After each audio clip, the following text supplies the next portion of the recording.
Empress in Wilderness. Shay and I went walking in the woods a lot when she was grieving a heart-wrenching breakup. She was very literally walking through grief. I was walking next to her and looking at trees. In Carkeek Park, there's a cedar tree, very small, that was decimated by some trauma long ago, left with a strip of bark and phloem more than a trunk, that has grown back, swooped up into a new, strong shoot, reaching sunwards. Shay and I looked at this tree for a long time. It's not dead, I said. It just kept growing anyway.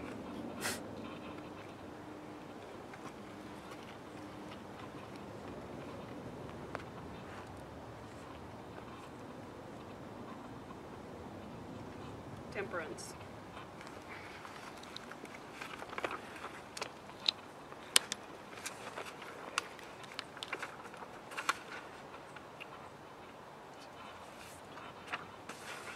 It's the first day hiking the Colorado Trail with Melissa. People see our packs, ask us where we're headed. Denver, we say. It feels a bit fraudulent 2 miles out from Durango. The further along the trail we get, the less it feels like lying. Water is a big deal on the trail. There are 2 spots we could possibly camp in, one 6 miles in, the other 15.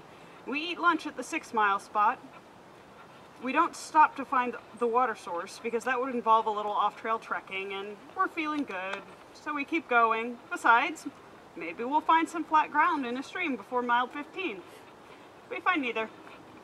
At mile 12, I'm out of water. Melissa's running low.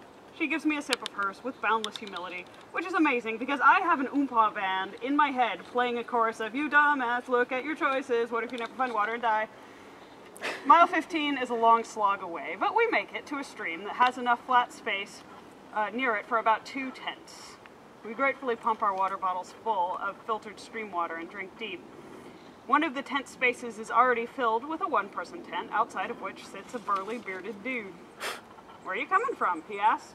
"Durango." "Hiking all the way through?" "Yeah, you coming from Denver?" "Yep, I'll be real glad to get back to civilization tomorrow," he says.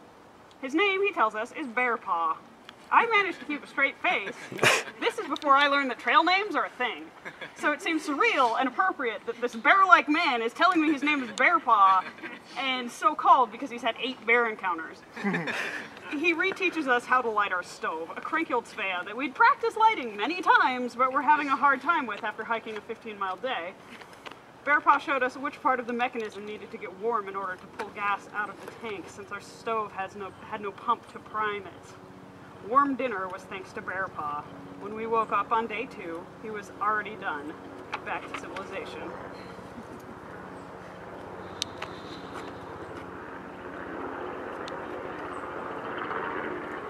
The Wheel of Fortune.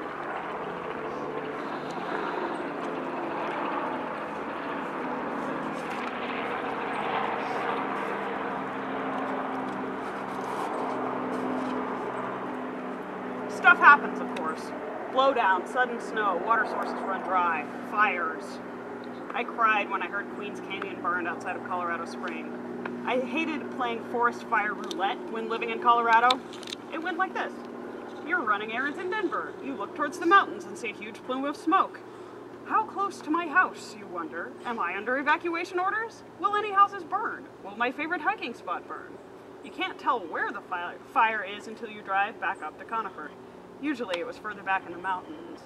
Melissa and I hiked through the burn area from a fire 10 years old. Not a forest again, not yet. Meadows filled with the corpses of trees making their own charred monuments.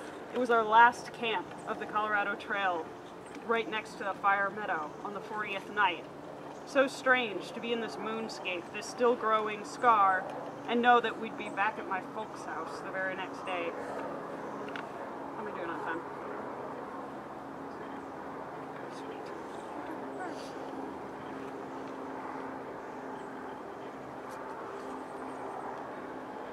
The world.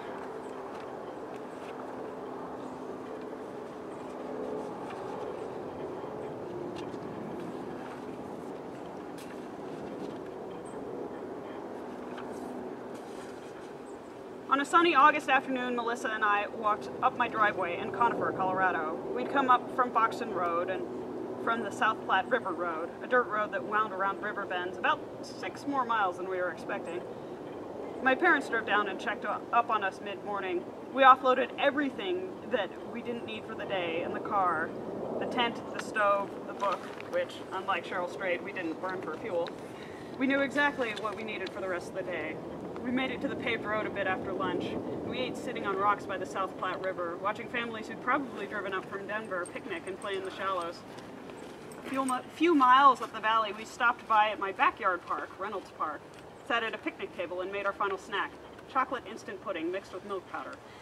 One per resupply, usually reserved as a morale booster after a particularly long day.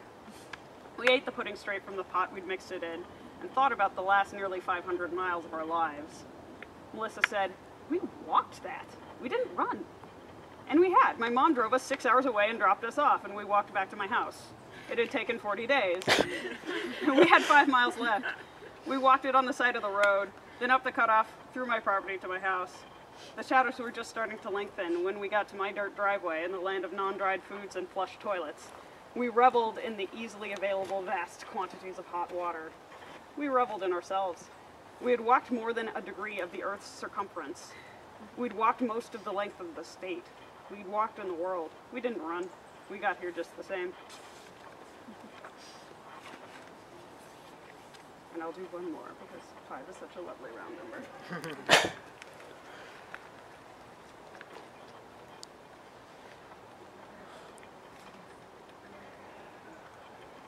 The sun.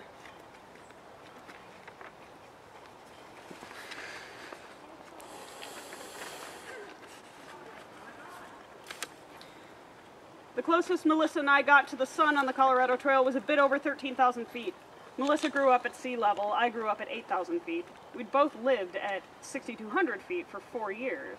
We'd both been on the trail about 2 weeks and were in pretty good shape. Yet, I was okay at 30,000 feet and Melissa was hurting. We walked very slowly like old women. Melissa looked up to the top of the pass we had to cross, glaring balefully at the 150-foot gain ahead of us filled with switchbacks. "So much," she panted. "Don't look at the whole mountain, just like 10 feet in front of you," I said. "It's not so bad." Nearly 75 miles later, we came to the top of another pass at a thankfully lower elevation. "Look," Melissa said, pointing at a dip in the distant horizon. "We came from over there." Triumph, tasting like sunshine and thin air. Thank you, Ann Bean.